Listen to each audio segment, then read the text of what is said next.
তো আমরা ওনার কাছে চলে এসেছি, আমরা কিছু জানবো।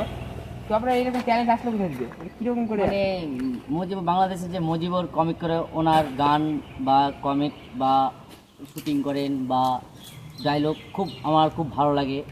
মানে ওই দেখে দেখে হয়তো আমি একটু একটু করে শিখতাম, মোটামুটি শিখেছি। ওনার মতন আর তো হতে পারবো না, তো কয়েকটা কাজ মানে কমিক শিখে রেখেছি মোটামুটি আর কি। হ্যাঁ, তাহলে ওগুলো আপনার আমাদের এই দর্শকের কাছে শুনুন, ঠিক আছে?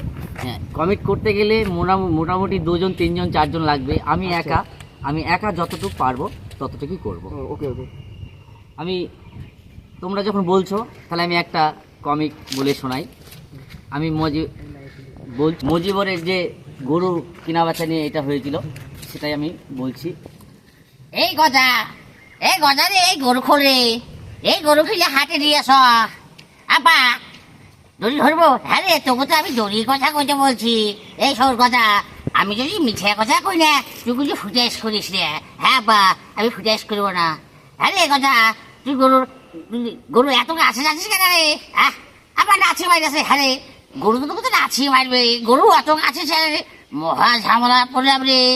বলে পিছিয়ে গেলে নাচি মারে, সামনে গেলে ঢোস মারে। এই গরু হাটের মধ্যে চলে এসেছি, তুই এখানে রক্ষে কয় যে শোন আরে গরু শোন, কিন্তু আমি যদি মিঠা কথা কই তুই কিছু ফুটাইস করিস। হ্যাঁ বা এই গরু বেশি চাইল কিনবো, ডাইল কিনবো, আম কিনবো, কাঁঠাল কিনবো, রুটি দিয়ে ভাগিয়ে ভাগিয়ে খাবো। হ্যাঁ গরু বেচা, হ্যাঁ গরু বেচতে এসেছি, গরু বেচতে এসেছি, দেখাতে দেখে এসেছি। হ্যাঁ